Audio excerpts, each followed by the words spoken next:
Occupational English Test. Listening test. This test has 3 parts. In each part, you'll hear a number of different extracts. At the start of each extract, you'll hear this sound. You'll have time to read the questions before you hear each extract. And you'll hear each extract once only. Complete your answers as you listen. At the end of the test, you'll have 2 minutes to check your answers. Part A. In this part of the test, you'll hear 2 different extracts. In each extract, a health professional is talking to a patient. For questions 1 to 24, complete the notes with information you hear. Now look at the notes for Extract 1.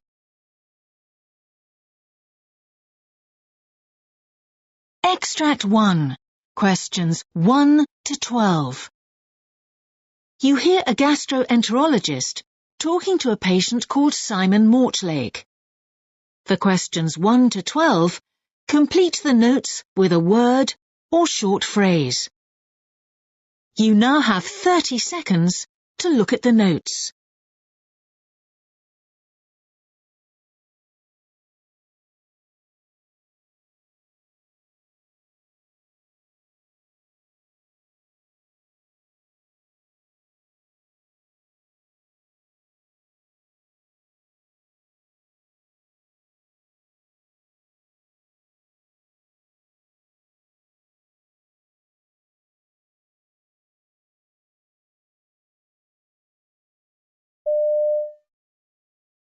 Now, Mr. Mortlake, I think you've been referred by your GP. I've got your notes here, but perhaps you can tell me in your own words what seems to be the problem. What's brought you here today? Sure. Well, it's not the first time I've been to this clinic. I was referred to one of your colleagues about 3 years ago. I had what I thought was a stomach ulcer, which had been troubling me for some time, and my GP suggested I came in for tests. And I had what he called an endoscopy. You know, where they put a tube down your throat and have a look at your insides. And as part of that, they also did a biopsy to make sure it wasn't something more serious. That's right, and that was clear. Yes, it was, fortunately. I actually had a condition called Helicobacter pylori, and I went on a course of tablets for that. Right. It was cleared up in no time, very straightforward. But the consultant did say that I needed to be alert for any further symptoms. You know, that there's a greater risk of cancer developing after you've had that, and that I should come straight back if I had any problems. Oh, indeed. And have you had any other medical problems since then? Well, a couple of years back I had a hernia operation. That was also very straightforward. I had that done just after I retired. I expect it was actually an occupational injury of some kind because quite a few of my colleagues have had similar problems. Okay. I was a police officer for most of my working life. Other than that, I keep relatively fit. I'm not taking any medication for anything. I've been well until just recently. Okay. So what's happened to change that? Well, I've started to suffer from indigestion, particularly after lunch or dinner. I get heartburn, you know, pain just here. I see. And are there any other symptoms? Well, I've also found myself running out of energy. I'm a keen gardener, and I'll be digging or whatever, and suddenly I feel a need to take a rest. I mean, that's not like me. I usually want to finish a job once I've started it, you know. But if I try to push myself too much, I start to get breathless, and that's a bit worrying, to be honest. I see. And are you aware of your weight changing at all? Not really. But what I have noticed is that I just don't seem to have such a good appetite anymore. Right. I mean, that's partly being retired, I'm sure, but I do keep pretty active. It's just that I don't fancy the sort of big meals I used to eat. I start to feel sick if I have too much. And are there any other pains or physical symptoms? Not really. I've been looking out for things like my stomach swelling up, because I know that might be a symptom of something. But to be honest, I can't say I've ever had that. So what do you think might be the problem? Well, the thing is, my uncle, that's my mum's brother, he had to have a gastrectomy. And I remember this is how it all started. I mean, the symptoms I've described, and Well, I think these things can run in families, can't they? Well, they can. Anyway, the real reason that I want to get checked out is because I've got a big trip coming up. The wife and I have booked tickets on a cruise to Antarctica. I mean, it's the trip of a lifetime. We're really excited about it, but I need to make sure I'm well. Okay, well, I understand your concern. So what I need to...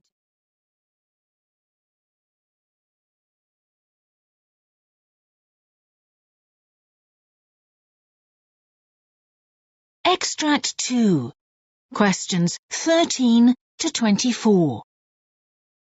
You hear a vascular surgeon talking to a new patient called Monica Pattinson. For questions 13 to 24, complete the notes with a word or short phrase. You now have 30 seconds to look at the notes.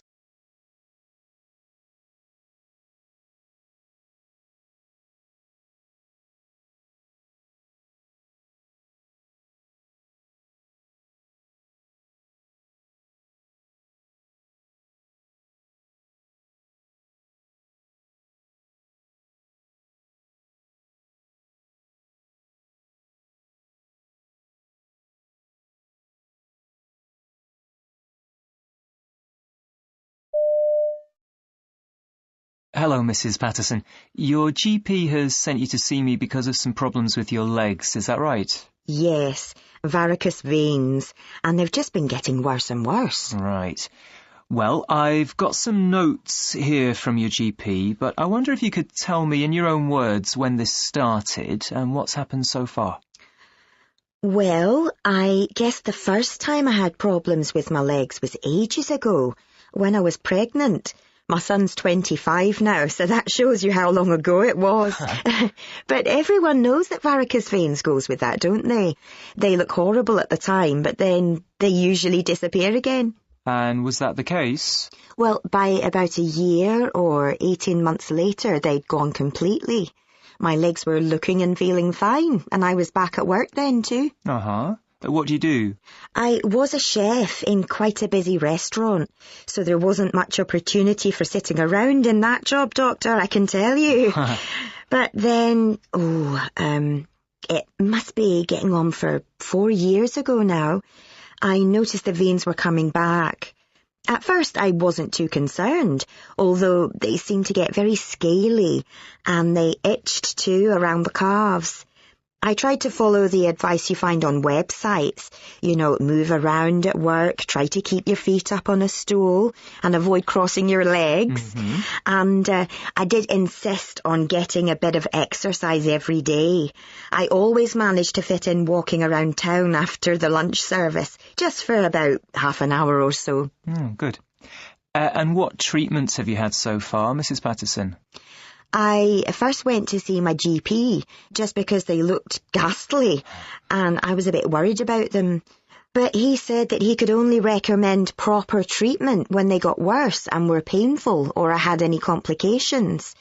But he did tell me I should lose some weight. That's an occupational hazard in my job. Good advice, though. Well, I did manage to get it down a bit. Anyway, about a year ago, my left leg really swelled up. In fact, they both look pretty nasty with the bulging veins.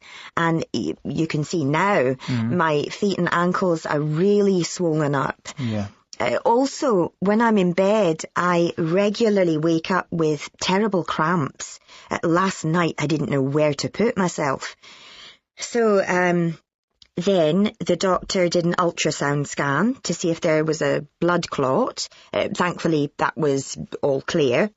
But we agreed it was time to get my legs sorted. Yeah. The doctor arranged for me to have some injections of foam in the veins. He said it was quite a new treatment. It was just with a local anaesthetic, and I didn't have to stay in overnight, which was good. I had to wear bandages afterwards for a week or so, and then those compression stockings for another week. And since then? Well, that seemed to do the trick at first. They felt much better to start with, although I had awful headaches for the first few days, which I gather happens sometimes. Anyway, now they really seem to be worse than ever. So I'm back to square one. I'm thinking that either we have another go with the injections, or maybe I need to consider surgery this time. That's obviously more invasive, and I know from other people that I'd be very sore afterwards and would have to take time off work. That's a consideration too. I run my own hotel now, so I can't just close it for weeks on end, can I? So, what do you suggest now, Doctor?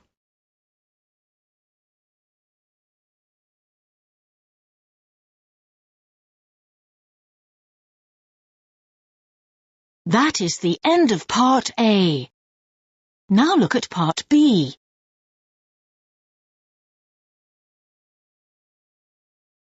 Part B. In this part of the test, you'll hear 6 different extracts. In each extract, you'll hear people talking in a different healthcare setting.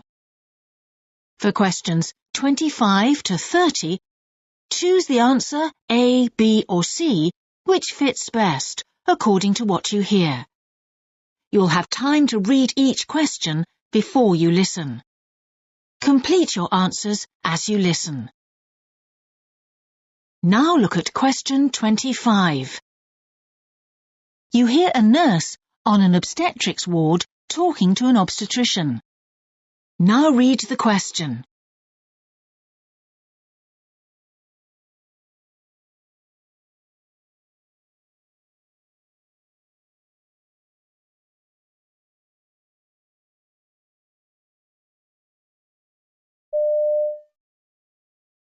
Excuse me, Doctor, could I have a word about a patient? Sure. In room 12, we have Mrs. Tate. She's a 35-year-old G3P3 woman who came in yesterday complaining of breast tenderness, bloating and mild nausea. Her last menstrual period was 6 weeks ago. She's married with 3 children under 5 and uses contraceptive pills for birth control. On physical examination, she is afebrile with a heart rate of 90 and blood pressure of 140/80.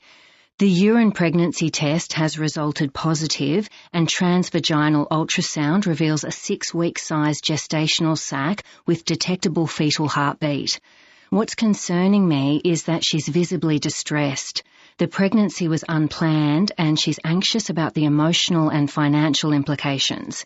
She was on bed rest for 6 weeks during her last pregnancy and she's aware of the risks and difficulties of carrying this one to term. Would you be able to speak to her?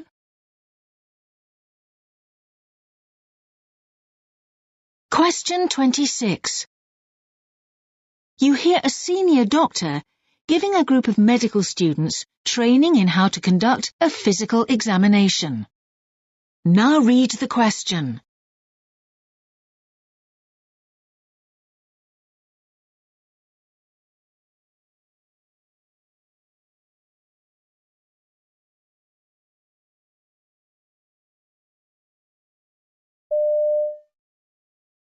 Today, I'm going to be demonstrating how to examine a patient's shoulder.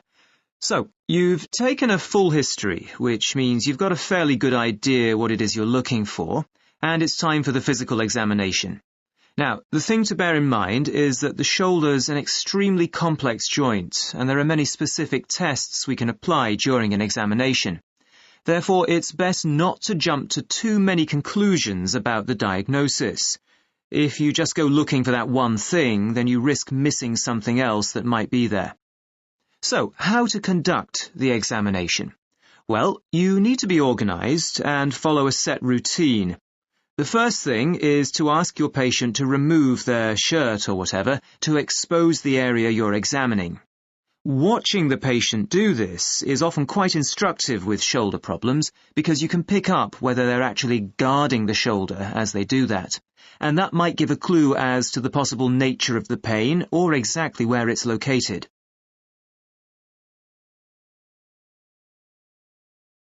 Question 27. You hear a GP talking to a patient about his mother. Now read the question.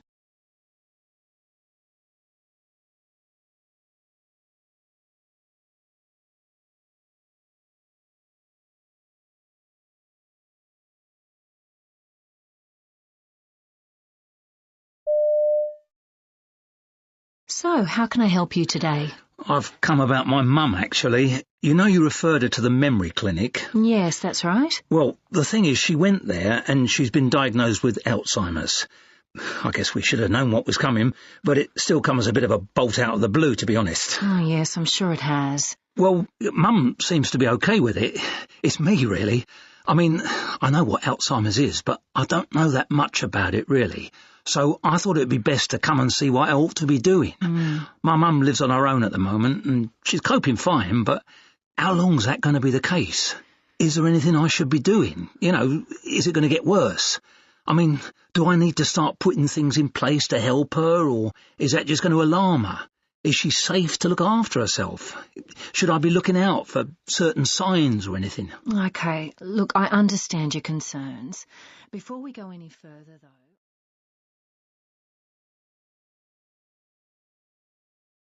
Question 28. You hear two nurses discussing a patient's care plan. Now read the question.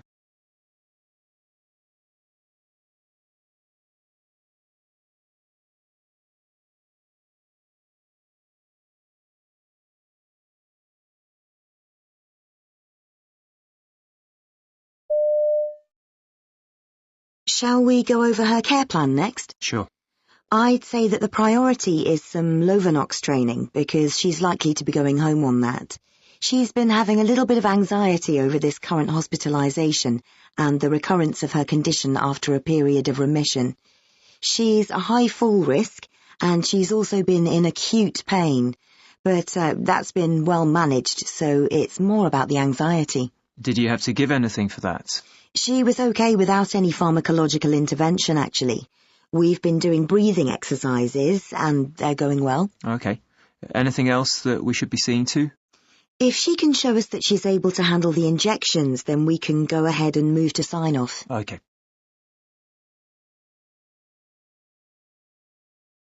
Question 29.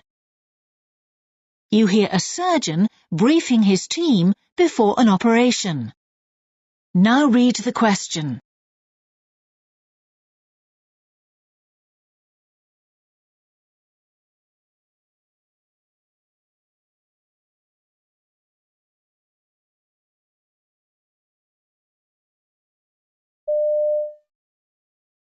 I think this patient could be quite a problem post-operatively.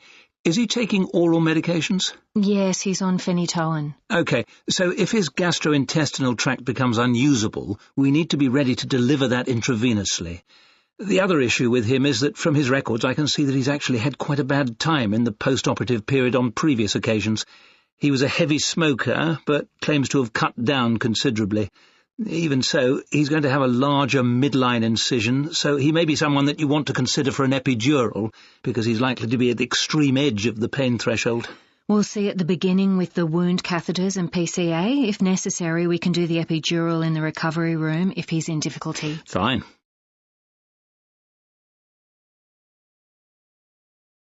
Question 30. You will hear a dentist talking to a patient. Now read the question.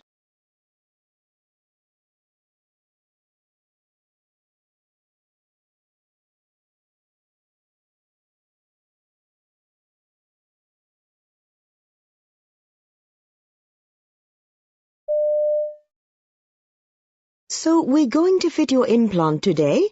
Have you had any problems since your last appointment? Well, there was just one thing. You remember how hard you had to pull to get the impression off of my teeth once it had set? Yes, it is a very tenacious material. Well, the next day, one of my crowns dropped out. Look, I've got it here. Do you think that was what caused it to happen? Oh dear, I'm sorry about that.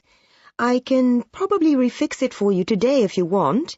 These things do happen sometimes, I'm afraid. Oh, thank you. That'd be great. But actually, what I was wondering was if I might have an implant instead of that crown as well. I mean, it's the second time it's fallen out, actually. I've had it years. Oh, well, in that case, let's have a quick look at the tooth itself and see what might be possible. Thanks.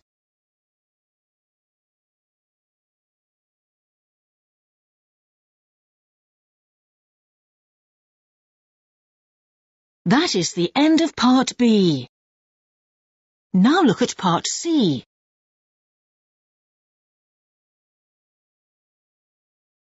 Part C. In this part of the test, you'll hear two different extracts.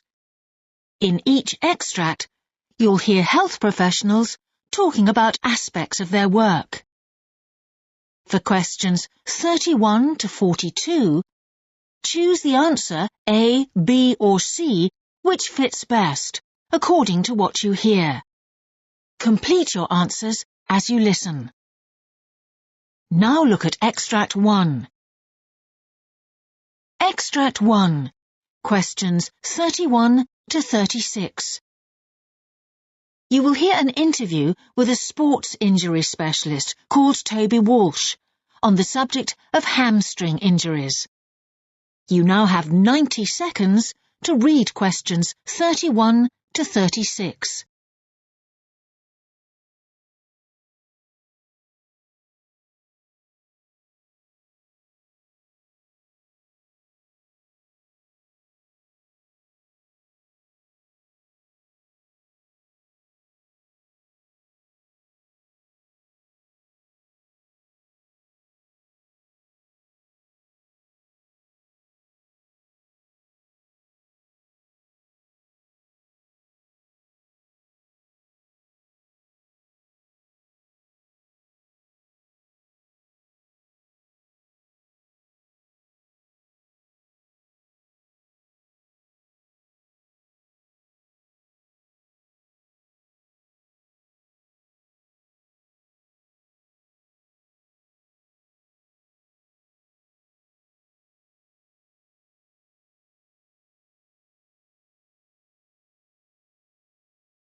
My guest today is a sports injury specialist called Toby Walsh.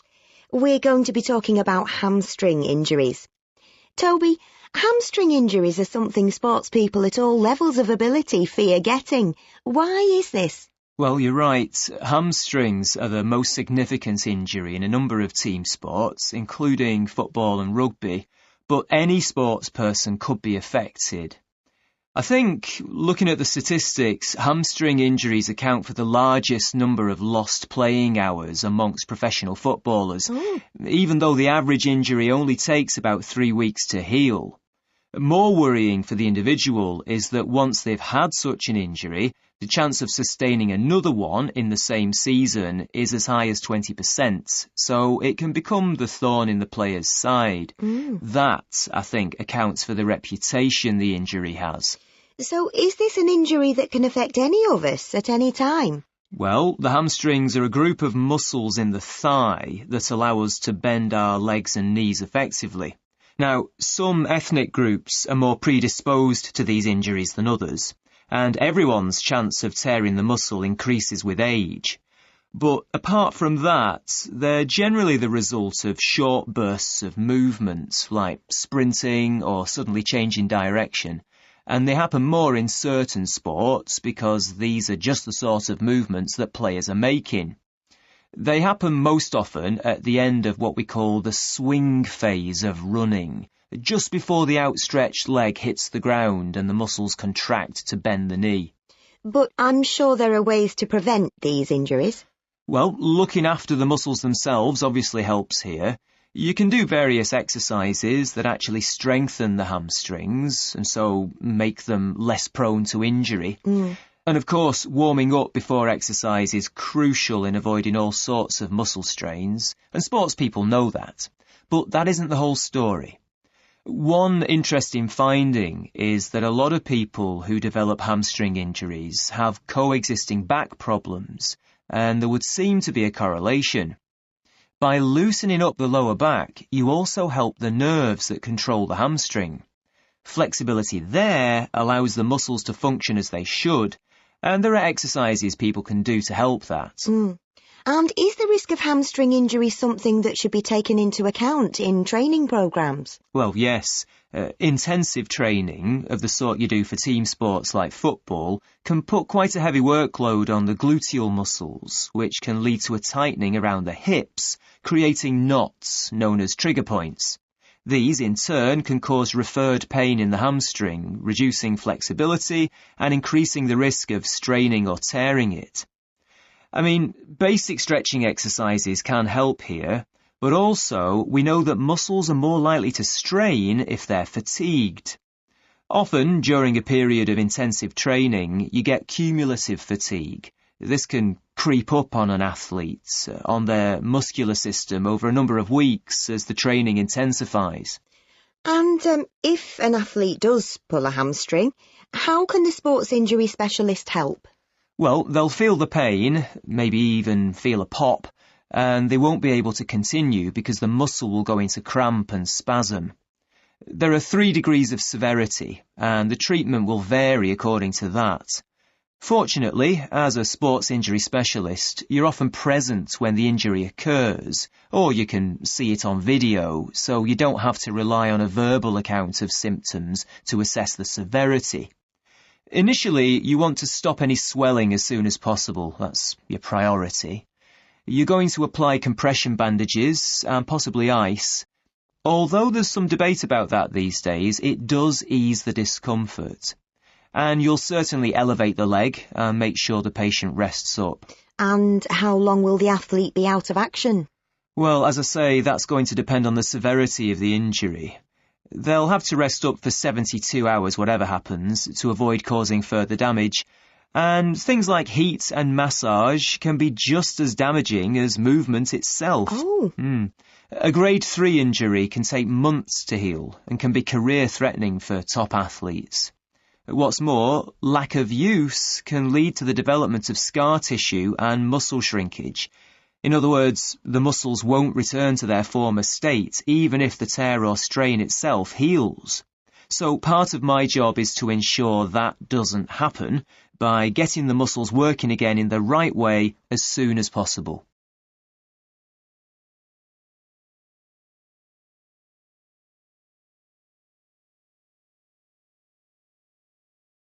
Now look at Extract 2. Extract 2, questions 37 to 42. You will hear a clinical pharmacist called Emma Royce giving a presentation about the side effects of certain types of medication.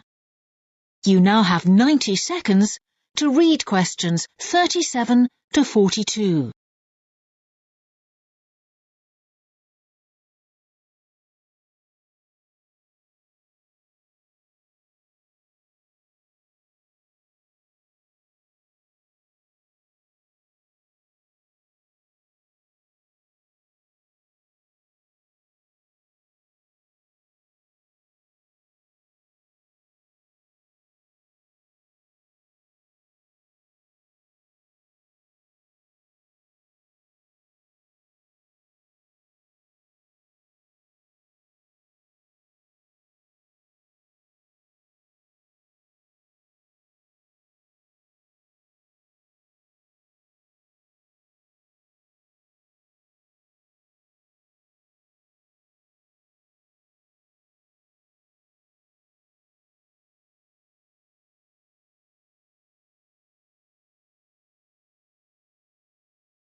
My name's Emma Royce, and today I'd like to talk about some unanticipated side effects of certain widely used medications.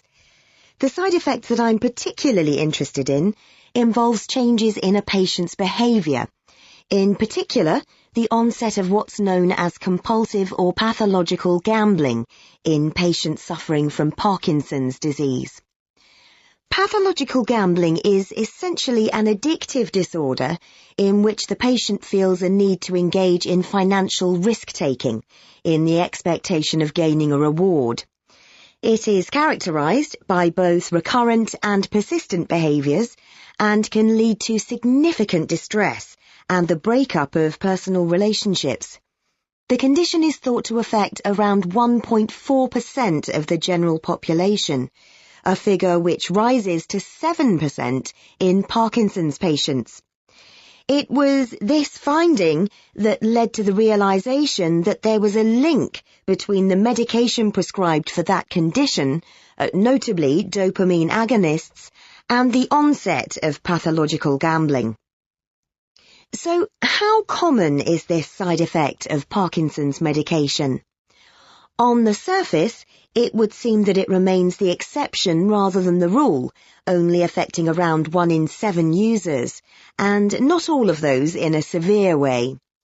Also, because only a small proportion of patients treated with dopamine agonists develop the symptoms, it may reflect specific predisposing factors. The exact level of incidence is unknown, however, and this may be because many cases go unreported. Patients themselves or family members don't admit to the condition out of shame, or because their doctors or carers haven't been able to identify it. And this could explain why it doesn't show up more frequently in pharmacovigilance reporting systems. Let me give you an example of a typical case. A 74-year-old male, let's call him Harry, who was diagnosed with Parkinson's disease and prescribed the dopamine agonist pramipexole. About a month after commencing treatment, he began to feel an increasing need to play slot machines until he was going to a gambling venue every day. At first, Harry was able to conceal his behaviour from family members, another common feature of the condition. His wife did notice other symptoms. Harry was having difficulty sleeping and wasn't finishing his meals, but she put these down to his Parkinson's. It was when Harry began impulsively buying items that he neither needed or wanted that his wife became alarmed. It was at this point that the hole in his bank balance caused by the gambling came to light, and the couple was able to seek help. In other cases, heightened sexual activity has been identified as an indicator. There are several underlying risk factors for developing pathological gambling: male gender, a previous or family history of gambling, personality traits such as high impulsivity and high novelty seeking. The risk increases when such people take dopamine agonists as treatment for Parkinson's disease.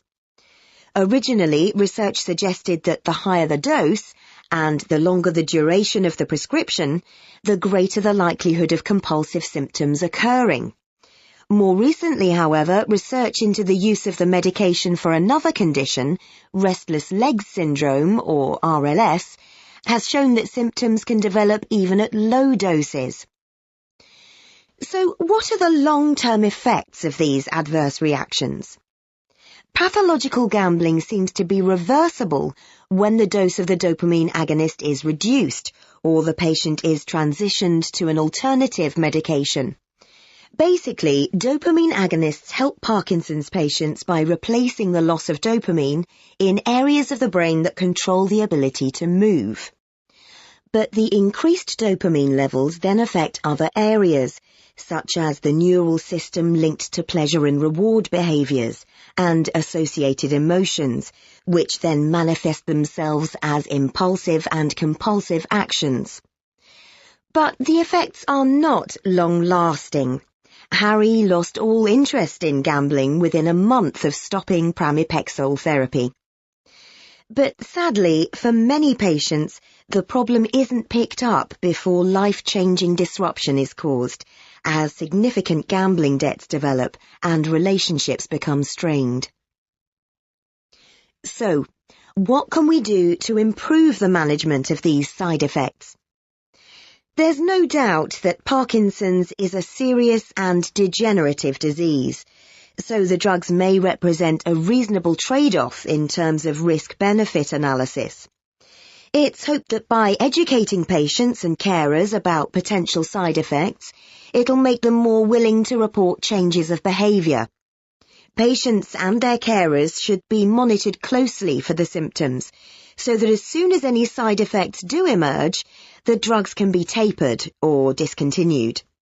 For other conditions, such as RLS, however, it is open to debate whether the risks associated with compulsive behaviours outweigh the therapeutic advantages of administering the medication.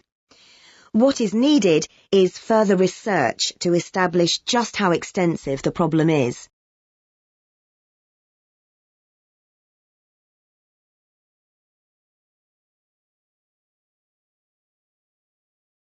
That is the end of Part C. You now have 2 minutes to check your answers.